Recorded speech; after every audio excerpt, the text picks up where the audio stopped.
Hey guys, it's Torqen here. I got another Camille game for you guys today. I'm playing into Gangplank in Diamond Elo, and I thought this would be a really good fun game to annotate for you guys.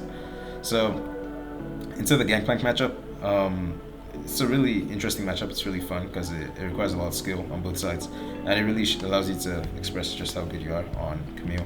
So into this matchup, I like press the attack largely just because it's just the best rune on Camille right now. The true damage buff when it's procced is really vital on her. And then Ignite TP is perfect into Gangplank just because you want a lot of lane dominance. Gangplank likes to win lane really hard, but if you can get that from him, if you can win the lane, then you kind of set him behind and he can't scale as well. So we start D-Shield here. We want to live through his poke, and the main plan this early game is just to kind of sit back, allow him to push us in a little bit, and look for any opportunities, any mistakes he makes. Maybe he doesn't have barrel or his passive where he can go in with E and just smack him across the head. So from here, we're going to start just try and bait out his barrels. Although you're going to see I'm going to mess it up a couple times at first before I get it, because I hadn't played against Gangplank in a while before this, yeah. But that's going to happen a lot, at least at first, but it's all good. Let's see here. Yep, yeah, you see that again. But a good W fixes everything, so it's fine. And here we're just going to let him push us in. We're not going to focus too much on trying to trade with him. I only went for that auto because it was kind of free. Yep, and then he's just going to keep pushing it in. Here we can go for the auto on the barrel just because he kind of messed up a bit. And I could have probably gotten a bit of a trade there as well. But his minions were in the way, so I didn't want to risk taking up too bad of a trade. Okay, so the thing about Gangplank is his gameplay is largely mana based. Very early in the game, he's very mana hungry, so it's really just Gangplank's mana versus your health. If you can wear down his mana without losing too much health, then you just kind of automatically win because he can't fight you anymore. You can see that he's already he's already nearly halfway through his mana, and my health is roughly about the same. So I'm pretty much trading mana directly for health. The good thing though on Camille is her W does heal, and so it's very vital to use that all the time. So I'm gonna go for a trade here soon, just because he has no barrels and he has no way to really escape me. Kind of has to take this trade, so it's a good trade, and he's kind of extending it for no reason. But it's allowing me also to be able to maybe fight him and dive him later. Yep. And then we just walk in. You see now he has no mana, so fighting him is just kind of free. Perfect. And now, if he walks up on accident, he just dies. Yeah, like here. Yep. So I kind of messed up here. I was supposed to auto QQ to instantly kill him, but luckily for me, Shaco's in the area, so he can just clean this up. Oof.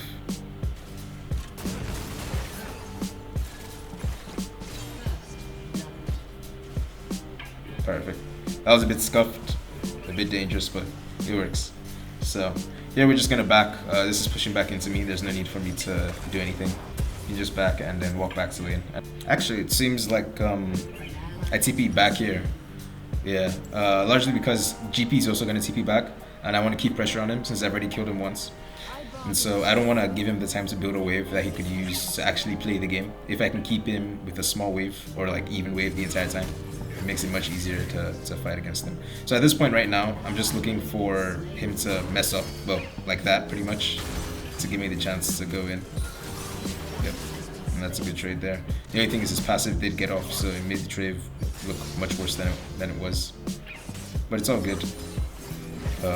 His barrels are fading and the wave is pushing into me, so he's kind of cooked here.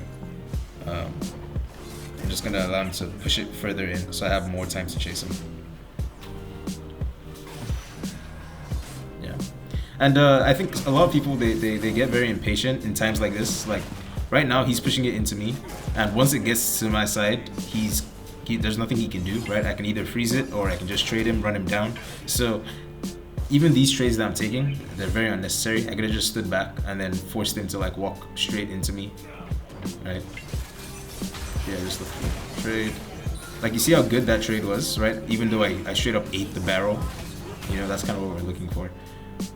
Unfortunately, Lee Sin was here, so I couldn't finish him off, but luckily for me, Shaco is also here, so makes it a bit easier.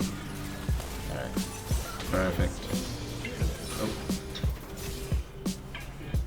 Yeah, so I think we're gonna chase this Lee Sin. It's rather unnecessary. I should probably just be focusing on the wave. So don't follow me here. Don't do what I'm doing, please. you inch your games. But yeah.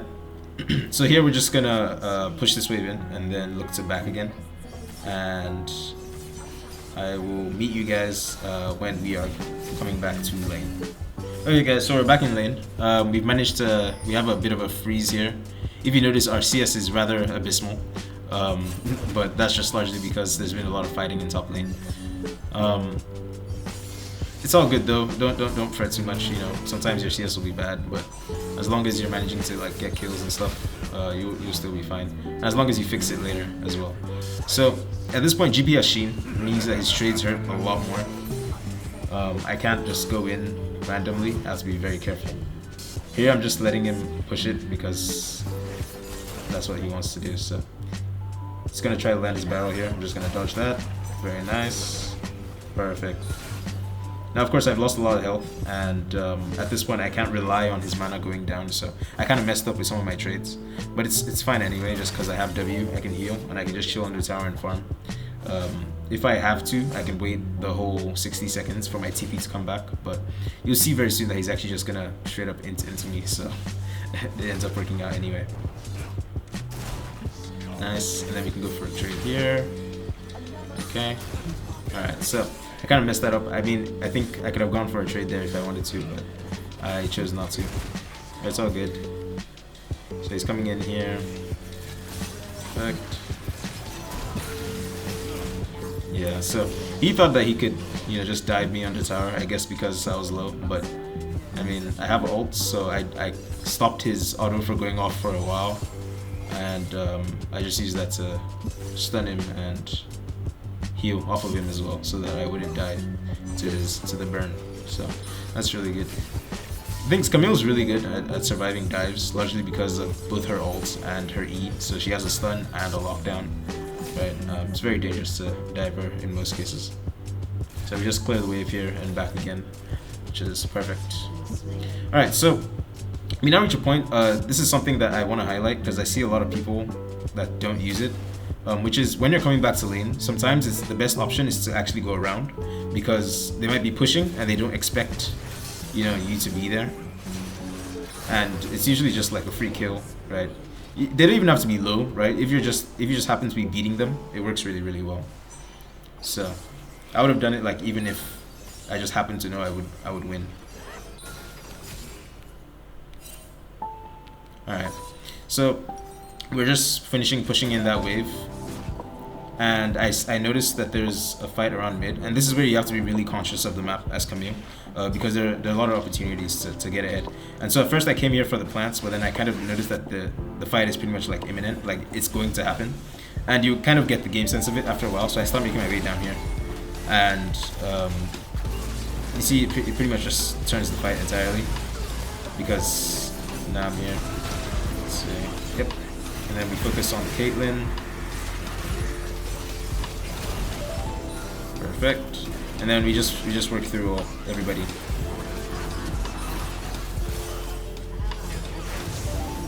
Yeah. So you can see that like 3 of my teammates died, meaning that if I wasn't here, 4 of them would have probably just died for free. But I managed to come down here and make it a 3 for 3. So this is why you guys have to be very conscious of the map and be watching for all these opportunities. They'll come up at different times. Then we can just TP back to lane for free. Which is why it's very good to also have TP. You know, I know it can be kind of scary to not have flash, but sometimes you really just don't need it. So at this point, I'm far ahead of the GP, and all I really am looking to do now is just push. What is he doing here? That was a bit weird. Yeah, I don't know what that guy was doing. But what I'm looking to do at this point is kind of just push in waves and look to pressure towers. If he tries to stop me, then you know I'll fight him. But for the most part, my objective isn't to fight him. It seems like Malzahar is here for some weird reason. I don't really know why. he has a mid lane or a bot lane to be in, so I don't know why he's here. Fighting Malzahar is really problematic generally, just because of his ults, so it's something I try to avoid, so you probably won't see me fight him. Actually, I think I do fight him later, we'll see. I can't remember, but yeah. But you see, like right now I'm just clearing waves. I'm gonna try and avoid him, and also like catch up on my CS deficit. Yeah, and GP has switched to bot lane now, but Acel should cover him. And I doubt Acel should be able to dice with him, so it shouldn't really be a problem. But if you think that like your mid laner can't cover the enemy top laner, you should probably take whatever lane that they take. Alright, so here I decided to finally see just how strong the Malzahar is compared to me. So you see that I first go in for like an initial Q2. And unfortunately he gets me on this E coming back, so I'm forced to R, and I managed to salvage it, but it was pretty close. But this is kind of why I hate Malzahar, because I'm actually pretty far ahead of him, but he can still do that. Anyway, we just use that to keep going towards Ravenous Hydra, get our wave clear up, and yeah.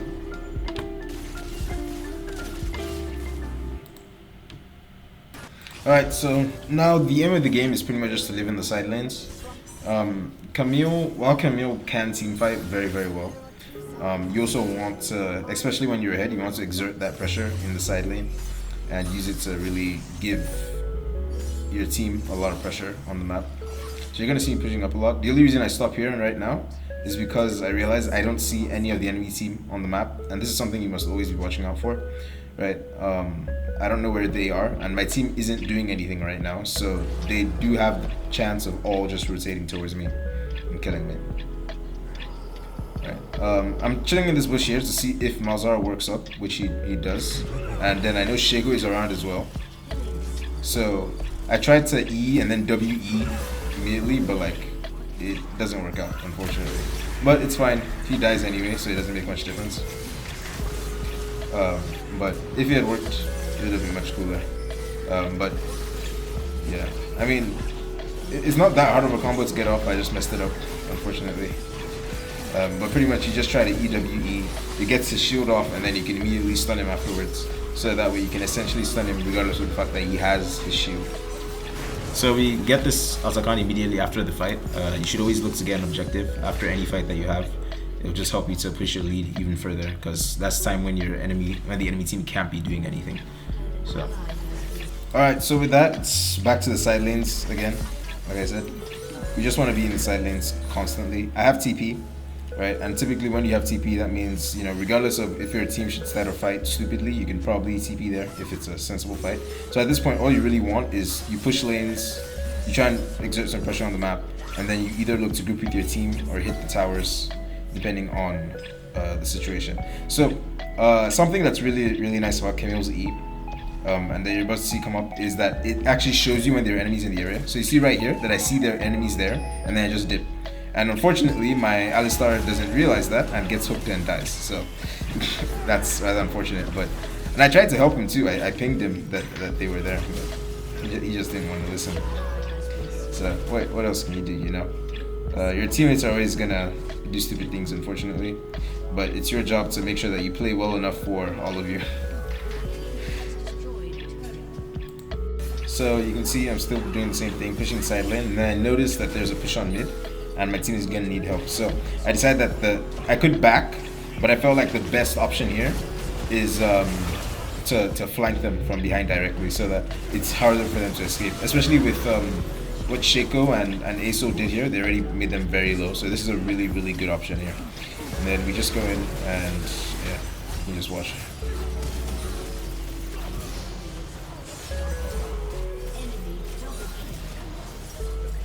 So unfortunately I was late on R-ing that Gangplank, so he kind of escaped. I held it just a bit too long. I really wanted to R and then still get him to flash, right? But unfortunately he flashed just before I R'd, so that's why I guess sometimes you don't hold your abilities. So this is a bit after that moment that I just last showed you. I just skipped a bunch just because a lot of it was uninteresting. We did get a dragon, and I think I got one more kill, but they weren't really important. So here, the reason I wanted to show this here is because we nearly hit this game, almost. So we got a kill here, but then they come in here, get a good flash. And this is where your mechanics are really gonna save you. Sometimes you're just gonna mess up, right? Like, I mean, killing the Gangplank was perfectly good and fine, but then we needed to back up immediately, and we didn't. So.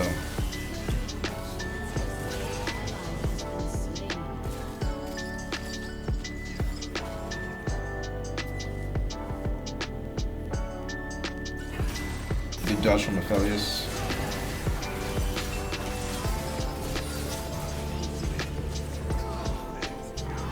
Yeah, so you can see it's only me and Shago left.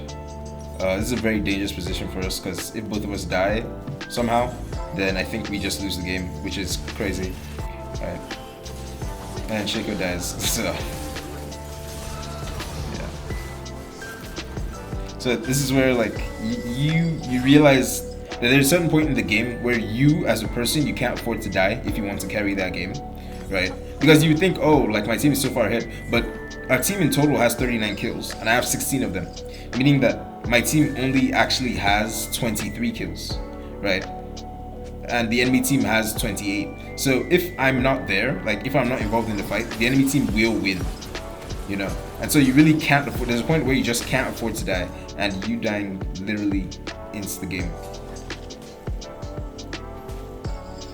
So now we're kind of dancing around, doing the dance around Baron, you know, trying to figure it out. First, you have to take this mid tower. Taking mid tower is very, very important, guys. It opens up the map and allows you guys to play the game in a much better manner. I don't even know how we've managed to go this long without taking this tower, but yeah. And I'm actually, I mean, I would assume we just set up around Baron here. I'm not entirely sure though. Yeah, so you see we just kind of set up around Baron. We're looking for any pick we can get that would lead us straight into a Baron. So I'm going to skip forward a bit here to the next moment of action.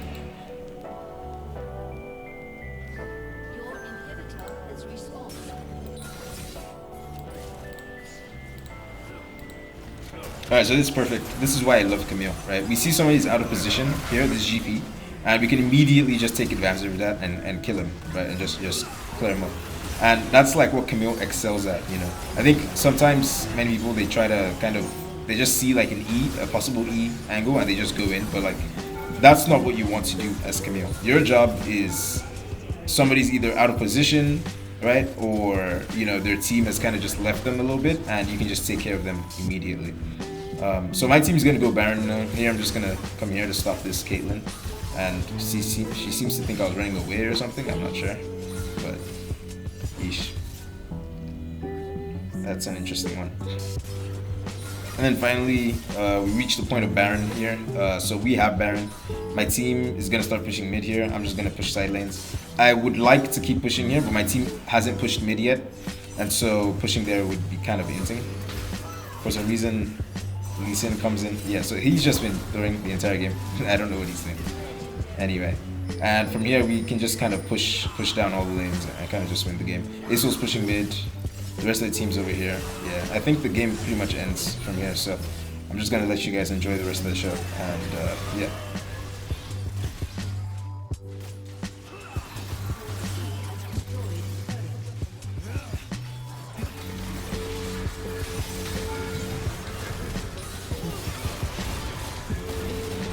Alright guys, so that's pretty much how you can manage to stomp your lane versus GP and help to carry the game. You know, kind of focus on those good trades versus GP when his barrels are down a bit. Focus on side laning very, very well. And if you can also manage to look for any potential skirmishes, like that early game one, that really accelerated my game, really accelerated the ability for me to play the game. And just made it so that GP never really had a chance anymore.